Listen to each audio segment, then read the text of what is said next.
মোদির জনসভার আগেই পুরুলিয়ায় তৃণমূলে বড়সড় ভাঙন। পুরুলিয়া জেলা পরিষদের প্রাক্তন কর্মাধ্যক্ষ হলধর মাহাতো, রঘুনাথপুর ব্লকের প্রাক্তন তৃণমূল ব্লক সভাপতি অমর মাহাতো, তৃণমূল কংগ্রেসের প্রাক্তন বিদ্যুৎ পর্ষদ ইউনিয়নের সহ সম্পাদক সম্মানীয় শ্রী নিপতি রাজুয়ার, তৃণমূল নেতা রাজেশ মাহাতো তৃণমূল দলত্যাগ করে বিজেপিতে যোগদান করলেন।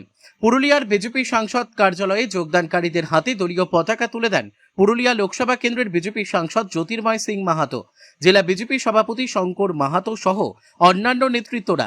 যোগদানকারীদের অভিযোগ, তৃণমূল দল বর্তমানে কোম্পানিতে পরিণত হয়েছে। এই দলে কর্মীদের কোনো সম্মান নেই। পুরুলিয়া থেকে বিশ্বজিৎ সিং সর্দারের report, big news Bangla.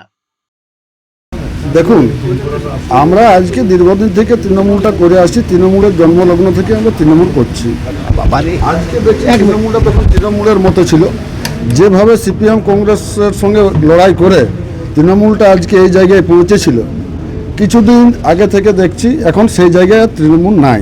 Trinamool জায়গাটা এখন একটা কোম্পানির মতো জায়গায় পৌঁছে গেছে।